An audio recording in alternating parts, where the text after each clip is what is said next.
Welcome back. आप देख रहे हैं खानी कुर्सी की व्यूज में सौरभ आपके साथ, समीर चौकांगर साहब, विनोद अग्निहोत्री जी, अशोधन त्रिपाठी जी मौजूद हैं। आज बड़े मुद्दों पर हमने बात की। अब मैं आपको कुछ बयानों की बात सुनाता हूं। अनुराग ठाकुर जी जो हैं, अनुराग ठाकुर जी बीजेपी के नेता, और उन्होंने पहले आपको याद होगा चुनाव से पहले, लोकसभा चुनाव से पहले उन्होंने एक बार एक विवादित बयान दे दिया था। उस वक्त सीएए का प्रदर्शन चल रहा था देश भर में, और उस वक्त उन्होंने स्टेटमेंट दे दिया था, देश के गद्दारों को गोली मारो डैश डैश को। इसकी बहुत आलोचना हुई थी उस वक्त। अब विवाद बढ़ा। हालांकि उन्होंने इस पर कोई माफी या स्पष्टीकरण जैसा कुछ नहीं था, वो कायम रहे अपने बयान पर कि मैं तो देश के गद्दारों को गोली मारने की बात कह रहा हूं, कौन नहीं कहेगा ये बात। अब उन्होंने एक बार फिर एक बात कही है। अभी क्या विवाद चल रहा था, ताजा विवाद, राणा सांगा को गद्दार कह दिया समाजवादी पार्टी के सांसद ने। रामजी लाल सुमन जी ने, आगरा से सांसद हैं समाजवादी पार्टी के। उन्होंने कहा औरंगजेब को गद्दार कहने वाले, औरंगजेब के लोग समर्थकों को कहते हैं कि ये गद्दार की औलाद है, तो राणा सांगा कौन था? राणा सांगा तो बाबर को लेकर के आया था, तो तुम गद्दार राणा सांगा की औलाद हो। राणा सांगा को गद्दार कह दिया, तो राजपूत समाज खड़ा हो गया इस पर पूरा। तो अब अनुराग ठाकुर वैसे जाति से भी राजपूत ही हैं, तो उन्होंने भी इस पर एक कार्यक्रम में बोला। अब वो कार्यक्रम में राणा सांगा की बात कर रहे थे, कविता में कविता सुनाई उन्होंने, और कविता में उन्होंने कहा तुम इनको गद्दार कहते हो, तुम हो जिहादी। अब वो सुनना पड़ेगा आपको, क्योंकि वो कविता है, तो आप उन्हीं की जुबानी सुनिए। कुछ लोग ऐसे भी हैं जिनके बारे में मैं कुछ कहना चाहता हूं, जिन्होंने पीछे कुछ टिप्पणी भी की। उन्होंने नाम रखा है, नाम राम रखा है, पर मर्यादा तुझे नहीं भाती। राणा को अपमानित करके लज्जा भी तुझे नहीं आती। मान रहे बाबर को अब्बू, विष्ठा को नित रखने वाले, 2 पैसे में बिकते फिरते त्याग झूठ बदलाने वाले। एक हाथ नहीं, एक आंख नहीं, 84 घाव लगे तन में, लेकिन क्षत्रिय राणा सांगा फिर भी तन रहे थे रण में। मातृभूमि के रक्षक बनकर हम यही युद्ध किया करते हैं। परमवीर कहलाते क्षत्रिय सबको अभय दिया करते हैं। राणा के जैसे बलिदानी राष्ट्रद्रोह बन जाते हैं। तेरे जैसे नीचे निकम्मे बस जल भूनकर रैंक में मर जाते हैं। राणा सांगा के वंशज गद्दारों की औलाद नहीं तेरे, लेकिन तेरा खून जिहादी। इसमें अब तनिक विवाद नहीं, राणा सांगा के वंशज बिल्कुल गद्दार नहीं, लेकिन तेरा खून जिहादी, इसमें तनिक विवाद नहीं। अब इस बात में कोई विवाद है या नहीं है इस ताजा बयान पर? पहले एक बात बता दूं, रहस्योद्घाटन अभी यही हुआ मेरे सामने। ये जिस मंच से बोल रहे थे त्रिपाठी जी वहीं थे, मंच पर ही बैठे हुए थे, आपके सामने ही हुआ ना ये? जी जी, मेरे सामने हुआ। ये खैर 30 तारीख का कार्यक्रम है। दून मेडिकल कॉलेज का, वहाँ का जो गवर्नमेंट मेडिकल कॉलेज है, उसका एनुअल फंक्शन था। तो आप कैसे देखते हैं इस बयान को? नहीं, मैं तो चूंकि वहीं था और मुझे उस भाषण में कोई बहुत वैसा नहीं दिखा। हाँ, ये लाइन जरूर लगती है किसी को टारगेटेड है, लेकिन मेरा ये मानना है कि राणा सांगा को लेकर इस देश के किसी भी व्यक्ति के मन में ऐसे ही भाव, और राणा सांगा को अगर कोई गद्दार कहता है तो उसके लिए शायद ऐसी ही भावना जो सामान्य व्यक्ति होगा उसके मन में भी हो गया। अनुराग ठाकुर नेता है। अनुराग ठाकुर अभी एक तरह से इसको यूं भी देख सकते हैं कि अनुराग ठाकुर अभी थोड़ा मेन स्ट्रीम से हटे हुए हैं, अभी मंत्री नहीं है, तो लाइमलाइट में भी आने के लिए ऐसे बयान काम आते हैं। नहीं, मैं कह रहा हूं काम आते हैं, लेकिन ये सामान्य भावना है। अगर राणा सांगा को कोई गद्दार कहेगा तो निश्चित तौर पर उसकी प्रतिक्रिया कुछ इसी तरह। उन्होंने जिसने राणा सांगा को गद्दार कहा उसको उसका खून जिहादी बता दिया। और बीच में एक लाइन कोई ये भी थी, मां कहे बाबर को अब्बू, ये भी लाइन थी इसमें ना। है कुछ सर इसमें विवाद? नहीं, विवाद तो किसी चीज़ में आप देख सकते हैं। अनुराग ठाकुर सांसद हैं, पूर्व मंत्री हैं। मुझे लगता है कि जो भी इस कद पर व्यक्ति हो, जो रामजी लाल सुमन ने जिस तरह की भाषा बोली, लगभग वैसी भाषा अनुराग ठाकुर ने बोली है। मुझे लगता है दोनों को ही परहेज करना चाहिए इस तरह की भाषा से। आप सांसद हैं, आप नेता हैं, आपको लोग देख सुनते हैं। तो अब चूंकि अनुराग ठाकुर एक बार जब बोले थे उस सीए के आंदोलन में, याद होगा, तो उसमें राज्य मंत्री, गोली मारो वाला, वो राज्य मंत्री थे, उसके बाद वो कैबिनेट मंत्री हो गए, तो उसका फायदा मिला था उनको उस भाषण का। तो हो सकता है जैसा हर्षवर्धन जी कह रहे हैं कि लाइमलाइट में आने के लिए, मिनिस्ट्री में आने के लिए उन्होंने ये एक आक्रामक पोस्चर अख्तियार किया हो, क्योंकि इसमें भी तो होड़ लगती है। दूसरा, अनुराग ठाकुर खुद मतलब क्षत्रिय, उन्होंने 2-3 बार क्षत्रिय शब्द का उपयोग किया कि क्षत्रियों का जो गौरव है उसका उन्होंने उल्लेख किया। और चूंकि खुद उसी समाज से आते हैं तो जाहिर है उनके अंदर ज़्यादा अपने समाज के प्रति, और हिमाचल की जहाँ की राजनीति करते हैं, उत्तराखंड, इन दोनों राज्यों में ब्राह्मण और क्षत्रिय दोनों जातियों का राजनीति में सबसे वर्चस्व है, बहुत प्रभुत्व है। और इसीलिए जैसे भारतीय जनता पार्टी की हिमाचल की राजनीति है, उसमें शांता कुमार जी वो बड़े ब्राह्मण नेता थे, अनुराग जी के पिताजी धूमल साहब वो क्षत्रियों के नेता थे, बड़े माने जाते हैं। अनुराग ठाकुर भी, वैसे तो पार्टी सब हर बिरादरी की होती है, लेकिन फिर भी नेता जिस जाति का होता है उस जाति का एक विशेष उस पर वो लग जाता है। तो अनुराग ठाकुर भी उस कॉन्स्टिट्यूंसी को एड्रेस कर रहे हैं। अब राणा सांगा का विवाद ऐसा हो गया सर, जो बोले वो भी फंसे, जो ना बोले वो भी फंसे। अब अनुराग ठाकुर को तो बोलना पड़ेगा, अनुराग ठाकुर तो खुद राजपूत कम्युनिटी से आते हैं जी। तो बोलेंगे तो कुछ ना कुछ विवाद होना ही है। अगर नहीं बोलते तो कम्युनिटी कहती कि भाई इतना बड़ा मामला हो गया, अनुराग ठाकुर ने बोला नहीं, सिर्फ करणी सेना इस मामले में लड़ रही थी, तो अपने चुनाव में समाज लड़ना का सवाल है, अपने समाज का सवाल है, तो उन्होंने अपने समाज की तरफ से इस बात का जवाब दिया है। लेकिन अब उन्होंने कह दिया कि अब दलित कहेंगे कि उन्होंने ये कह दिया कि हमें जिहादी बोल दिया दलित नेता को, तो अब अखिलेश यादव का बयान आएगा। अब ये विवाद बढ़ाने वाले बढ़ा सकते हैं अब इसको बढ़ाते रहेंगे तो विवाद तो चलने अब वाला सर जो है। दूसरा, अब जो खबर मैं उत्तराखंड से बता रहा हूं, मुझे बताइए इस पर विवाद होगा कि नहीं होगा। उत्तराखंड में कई जगहों के स्थलों के नाम बदले जा रहे हैं। मैं छोटे कुछ नाम पढ़ देता हूं। जैसे हरिद्वार के भगवान वर्तमान नाम औरंगजेबपुर है, अब प्रस्तावित नाम शिवाजी नगर जो है वो कर दिया जा रहा है। एक जगह का नाम गाजी वाली है, ये आर्य नगर हो जाएगा। चांदपुर है, ये ज्योतिबा फुले नगर हो जाएगा। मोहम्मदपुर जट है, ये मोहनपुर जट हो जाएगा। इदरीसपुर नंदपुर हो जाएगा। खानपुर श्री कृष्णपुर हो जाएगा। अकबरपुर फाजलपुर विजयनगर हो जाएगा। आसिफ नगर देवनारायण नगर हो जाएगा। सलेमपुर राजपुताना शूरसेन नगर हो जाएगा। देहरादून के मियांवाला रामजीवाला हो जाएगा। परिवाला केसरी नगर हो जाएगा। चांदपुर खुर्द पृथ्वीराज नगर हो जाएगा। अब्दुल्लापुर दक्ष नगर हो जाएगा। नैनीताल का नवाबी रोड अटल मार्ग हो जाएगा। पंचक्की से ITI मार्ग गुरु गोलवरकर मार्ग हो जाएगा। और उधम सिंह नगर जिले के निगर का नगर पंचायत सुल्तानपुर पट्टी अब कौशल्यापुरी हो जाएगा। अब ये सारे नाम बदल रहे हैं। इससे पहले मैंने आपको बताया था, सबसे पहले सरकार में आने के बाद उन्होंने अवैध मज़ारों को हटाना शुरू किया। उसके बाद उन्होंने अवैध मदरसों को बंद करना शुरू किया, जो मदरसे रजिस्टर्ड नहीं है मदरसा बोर्ड से, उनको बंद करना शुरू किया। UCC देश में सबसे पहले कहाँ लागू हुआ? उत्तराखंड में लागू हुआ। और अब ये चौथा स्टेप वो उठा रहे हैं। तो आप इसको हिंदुत्व कहिए या दूसरा पक्ष जो है वो इसको कहेगा कि एंटी मुस्लिम, वो चल रहे हैं उसी धारा पर। अब इस पर धामी जी ने भी रिएक्शन दिया, इसी बात पर सवाल पूछा गया उनसे, सुन लेते हैं। और इस पर रिएक्शन उत्तर प्रदेश से आया। इमरान मसूद यूपी से आते हैं, सांसद हैं कांग्रेस पार्टी के। अखिलेश यादव भी बोले, अगर बयान है तो उनका भी सुना दीजिए। कि जो है लोग दिनों से वेटिंग थी उस चीज की। लोगों को लंबे समय से प्रतीक्षा थी कि वहाँ के नाम वहाँ की जनभावनाओं के अनुरूप होना चाहिए, वहाँ की संस्कृति के अनुरूप होना चाहिए, वहाँ के जो हमारी संस्कृति है उसके अनुरूप होने चाहिए। साथ ही जो हमारे उन क्षेत्रों के महापुरुष रहे हैं या उनका उस क्षेत्र में उस प्रकार की संस्कृति में योगदान रहा है, ऐसे नाम और राज्य का जो हमारा स्वरूप है देवभूमि के अनुरूप होने चाहिए। तो लोगों की जनभावनाओं के अनुरूप सभी के जो सुझाव आए थे उसके अनुरूप इन नामों की घोषणा की गई है, जिसका लोगों ने स्वागत किया है। उत्तराखंड का नाम भी उत्तर प्रदेश 2 कर दीजिए। बहुत सारी जगहों के नाम बदले, मध्य प्रदेश उत्तर प्रदेश का नाम भी उससे जोड़ दीजिए उत्तराखंड का। काम भी करेंगे, नाम ही बदलेंगे। उत्तराखंड के अंदर उत्तराखंड के पूर्व मुख्यमंत्री वर्तमान हरिद्वार के सांसद खुलेआम कह रहे हैं कि खनन घोटाला हो रहा है, खनन के अंदर लूट मची हुई है, खनन में लूट मची हुई है। उन्हीं के पूर्व मुख्यमंत्री और वर्तमान सांसद कह रहे हैं। तो पहले अपने प्रदेश पे ध्यान दे लेंगे, वो लूट मच रही है। हाँ, कुछ काम कर लें। उत्तराखंड के नौजवान पलायन कर रहे हैं, उद्योग बंद होने के कगार पर आ गए। कांग्रेस कह रही है नाम ही बदलेंगे या काम भी करेंगे। अखिलेश जी कह रहे हैं उत्तराखंड का भी नाम बदल दो, हमसे तो निकला यूपी से, इसको यूपी पार्ट 2 कर दो, यूपी 2। गजब बात कह दी उन्होंने।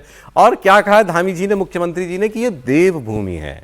तो देवभूमि में अब्दुल्लापुर, खानपुर, इनका क्या काम? यही कह रहे हैं ना वो। नहीं, देखिए मुझे लगता है एक तो ये कि अगर हम इसको ऐसे कहें कि पुष्कर धामी छोटा पैकेट बड़ा धमाका टाइप है। छोटा सा राज्य है, उत्तर प्रदेश से निकला, लेकिन जरा आप सोचिए, कई राज्य सरकारों ने प्रयास किया कि हम UCC लागू कर दें, कोई लागू नहीं कर पाया। चुनाव के वक्त हम लोगों ने चर्चा की थी कि ये भी राज्य कैसे लागू कर पाएंगे, यही हम लोगों ने इंडिया टीवी पर ही खूब चर्चा की थी, लेकिन लागू करके दिखा दिया। मजारों को लेकर कोई हिम्मत नहीं कर पाता, अब बिना मतलब अंदर कोई नहीं है और मजार बन गई, तो भाई इसका मतलब क्यों जमीन कब्जा हो रहा है? जब लैंड जिहाद कहा गया तो सबने कहा फर्जीवाड़ा है, बाद में सैकड़ों मजारें निकली जिसमें अंदर कोई है नहीं, जब खोदा गया तो खाली निकला। घोस्ट विलेज कहकर वहां इस तरह से किया जा रहा था, उसको ठीक किया गया। और मुझे लगता है कि किसी भी जगह पर ऐसे नाम क्यों होने चाहिए जिनकी वजह से वहां की स्थानीय भावनाओं को किसी भी तरह से, ठीक है, अब भावना कहां से आ गई त्रिपाठी जी? मैं बता रहा हूं, अब जो नाम है वो आज से थोड़ी पड़ा है। हाँ नहीं, वो तो कभी तो पड़ा होगा ना, कभी पड़ा हुआ, तो वो कब वो पुराना नाम पड़ा हुआ है? तो इलाहाबाद कब हुआ था? जब दीने उस वक्त भी ये सवाल उठा था। मैं बता रहा हूं ना, सवाल उठाने वाला तब कोई नहीं था ना, क्योंकि तब अकबर को सिर्फ और सिर्फ इस्लाम चाहिए था, तो दीन ए इलाही शुरू कर दिया, धर्म ही वही शुरू किया, कहा सबके लिए अच्छा करेगा। तो उसको जो कम्युनिस्ट इतिहासकार हैं बड़ा सुंदर बताते, लेकिन दीन ए इलाही का मकसद क्या था? हर आदमी सिर्फ इस्लाम की तरफ जाए, वहां से इलाहाबाद बना दिया, तो कहीं तो बदलेगा। और ये जो इमरान मसूद बोल रहे थे, इमरान मसूद ने कहा कि नाम नहीं बदलना चाहिए।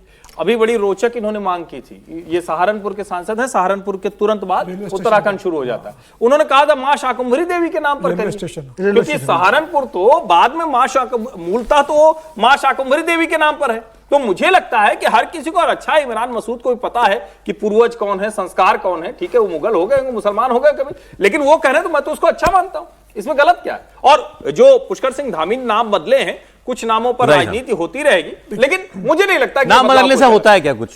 नहीं, मुझे लगता है कि अरबी फारसी के जो नाम रखे हुए उनकी क्या जरूरत है? और भारतीय मुसलमान भारतीय नामों से अपने आप को रिलेट करे ना, अरबी फारसी जो नाम रखे गए उन नाम से अपने आप को क्यों रिलेट कर रहा है? भाई जो पुराने नाम, कल को आप कहोगे तुमने अपना नाम, इसका नाम इमरानी क्यों है, अशोक क्यों नहीं है इसका नाम? नहीं तो वो उसकी चॉइस है ना, उसके मदर फादर ने रखा, उसको पसंद आया, उसको लगता है कि इमरान मसूद नहीं होना चाहिए, वो इमरान की जगह अपना नाम बदल ले, उसको 18 साल के बाद अनुमति मिलती है अपना नाम बदलने की, वो कभी भी नाम बदल सकता है, उसको कोई रोक टोक नहीं है अपना नाम बदलने के लिए।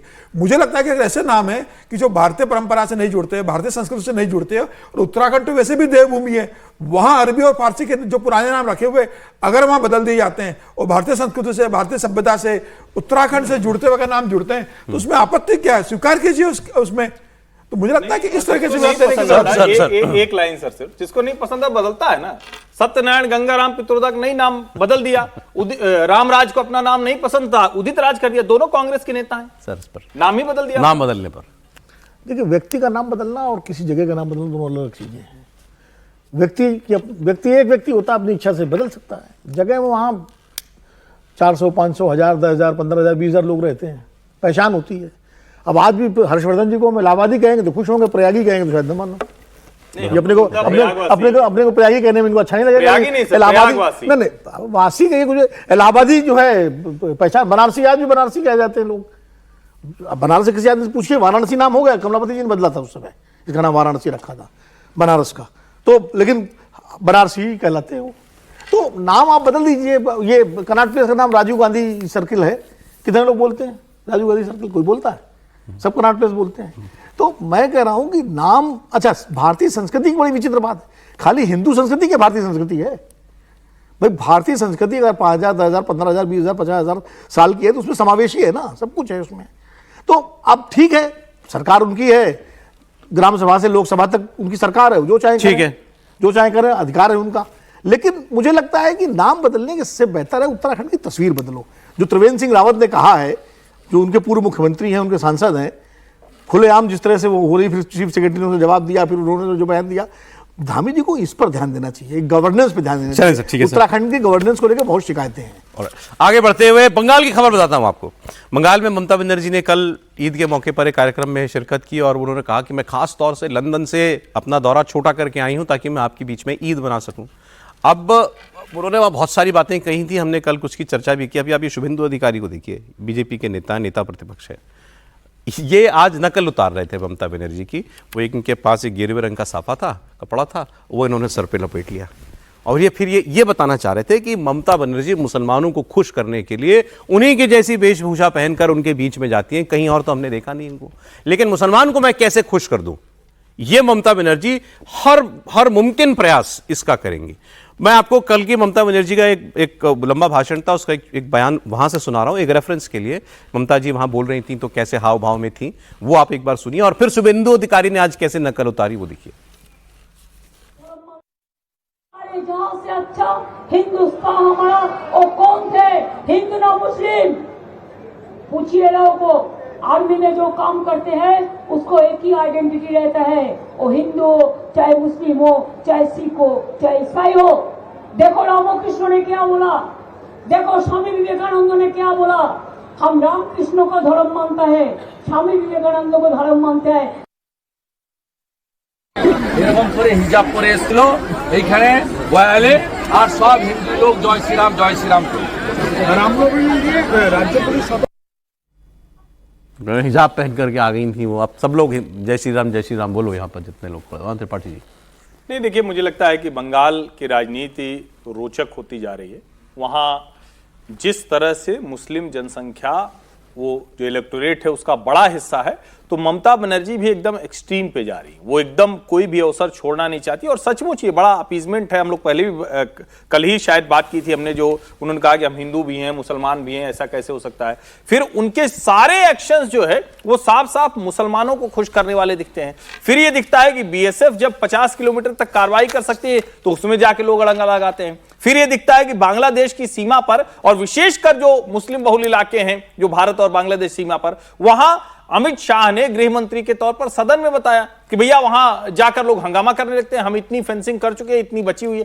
तो ओवरऑल कहें तो ये जो अगला विधानसभा का चुनाव पश्चिम बंगाल में होने जा रहा है, उसकी ये जमीन तैयार करने की कोशिश हो रही। भारतीय जनता पार्टी के लिए संकट यह है कि शुभेंदु अधिकारी लाख आक्रामक दिखें, उनकी पार्टी के लोग छिटक छिटक कर जा रहे हैं। ममता बहुत ताकतवर हैं, जमीन से लेकर विधानसभा तक उनकी जो पूरी चेन है वो बहुत स्ट्रांग है। उसको कैसे वो काट के तौर पर कर पाएंगे, शायद उसकी ये कोशिश है। और इसीलिए वहां भी राम मंदिर बनाने की कोशिश, श्री राम के नारे को स्थापित करने की कोशिश, वो सारी चीजें भारतीय जनता पार्टी की तरफ से की जा रही है। दो बातें, एक तो शुभेंदु अधिकारी की जहां तक बात है, मैंने तो इनको पीछे अब महीनों से कोई मुझे ऐसा बयान नजर नहीं आता जिसमें ये वाली बात ना कर रहे हों कि भाई ममता केवल मुसलमानों की मुख्यमंत्री हैं, वो केवल मुसलमानों के लिए ही फैसले करती हैं, यहाँ मुस्लिम तुष्टीकरण एक अलग चरम पर चल रहा है, वो उनकी सारी पॉलिटिक्स ही वहां चली गई है। एक बात।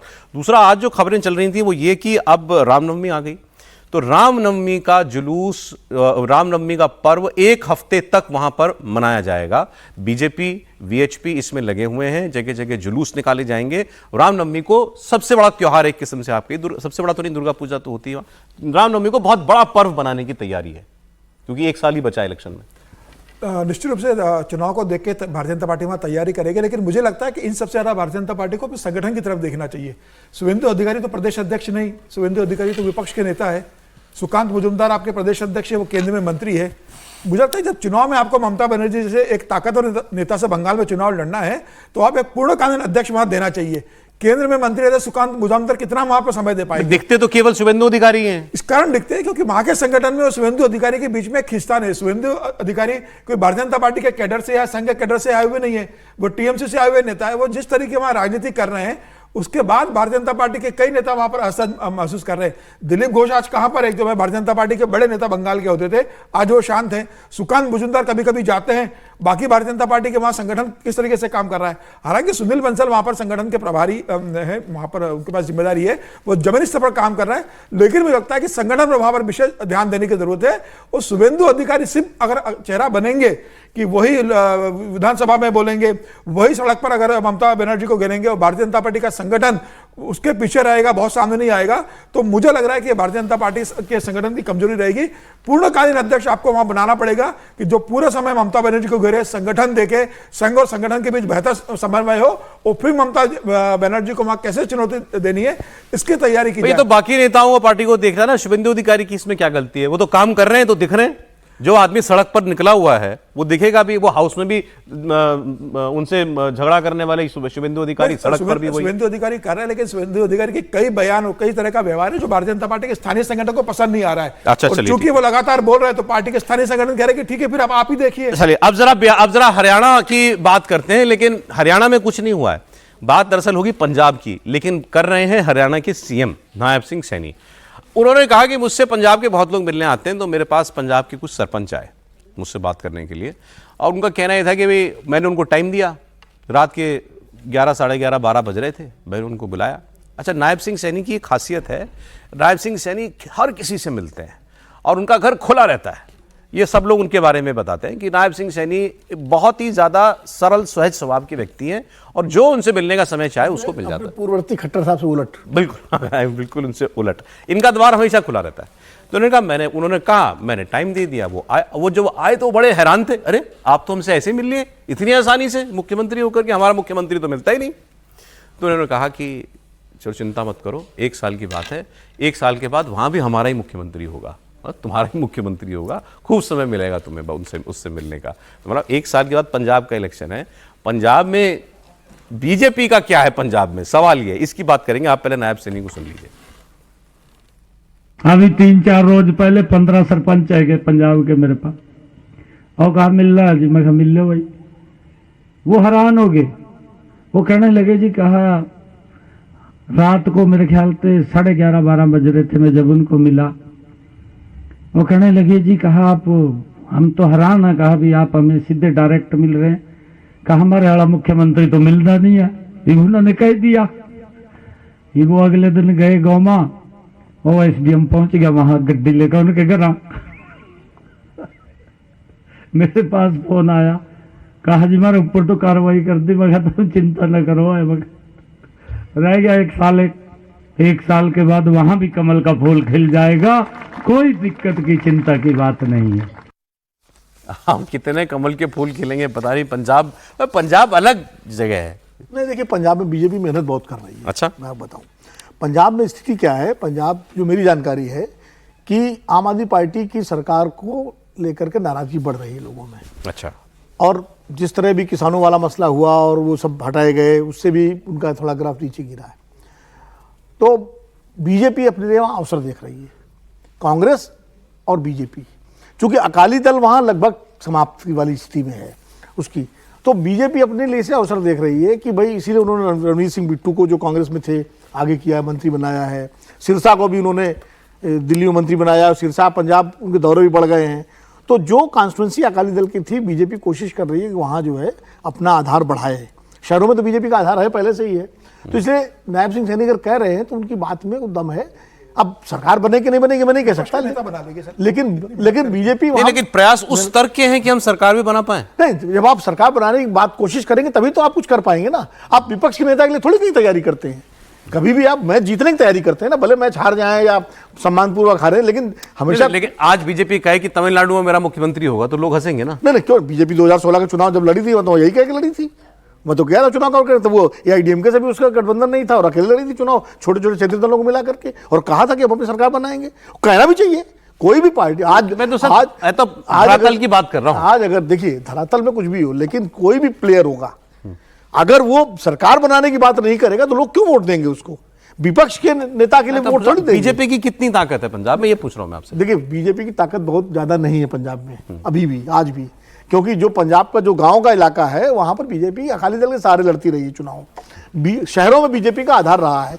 बीजेपी कोशिश ये कर रही है कि शहरों में उसका आधार इंटैक्ट रहे, और जो गांव हैं पंजाब के, मालवा और माझा के इलाके हैं, वहां पर वो जो है अपना आधार बढ़ाए। ये इस कोशिश में बीजेपी है। नायब जी कह रहे हैं कि दूसरी एक चीज मैं बता दूं, एक लाइन और जोड़ दूं कि नायब सिंह सैनी जैसे मिलने वाली बात है, हरियाणा का एक कल्चर रहा है, पॉलिटिकल कल्चर। यहाँ एक खट्टर जी का अपवाद है, वरना जितने मुख्यमंत्री रहे, चौधरी देवीलाल, चौधरी बंसीलाल, चौधरी भजनलाल, भूपेंद्र सिंह हुड्डा, सब सुलभ थे भाई। देवीलाल जी के यहाँ तो मतलब, अब मैं इनका मान साहब का मैं नहीं जानता, मैंने कभी पूछा नहीं कि ये कैसे हैं, मिलते जुलते हैं लोगों से। इनके बारे में कहा जाता है after 8 PM no CM. After 8 PM no CM. Mann साहब तो कॉमेडियन है, तो थोड़ा सा ये भी फर्क समझिए ना, वो लोग कहाँ मिलने की जरूरत होती है। और पंजाब में थोड़ा मिलने का कल्चर, लेकिन जरा मतलब वहाँ के जो मुख्यमंत्री हैं ठसक में रहते हैं। ठसक, हाँ। बादल साहब तो राष्ट्र मतलब जमीन के नेता थे, लोगों से खूब मिलते थे, लेकिन फिर भी एक दूरी रहती थी। अच्छा, एक कमेंट से ब्रेक का समय। सैनी जी ये कह रहे हैं क्योंकि हरियाणा में भी चमत्कार हुआ। कौन मानता था कि हरियाणा में भारतीय जनता पार्टी की सरकार आएगी और 3-3 बार आ जाएगी? सही बात। उस भाजपा के लिए कह रहे हैं जिसने त्रिपुरा में चमत्कार किया, उस भाजपा के लिए कह रहे हैं जो लोकसभा चुनाव के साथ ओडिशा में चमत्कार कर दिया। तो भारतीय जनता पार्टी चमत्कार के मूड में है। पंजाब में अभी भारतीय जनता पार्टी की स्थिति बहुत खराब है, बहुत कमजोर है। कांग्रेस वाला पक्ष केजरीवाल लूट ले गए। अब कांग्रेस अगर उसको नहीं गेन कर पाएगी और अकाली खत्म होगी तो फिर लड़ाई किसके बीच होगी? तो नायब सिंह सैनी जो कह रहे हैं उस बात को यूं देखा जाना चाहिए। पंजाब पे भी नजर रखनी पड़ेगी। बहुत शुक्रिया समीर जी, विनोद जी, हर्षवर्धन जी, आज आप आए प्रोग्राम में। कल फिर मिलते हैं 1 बजे।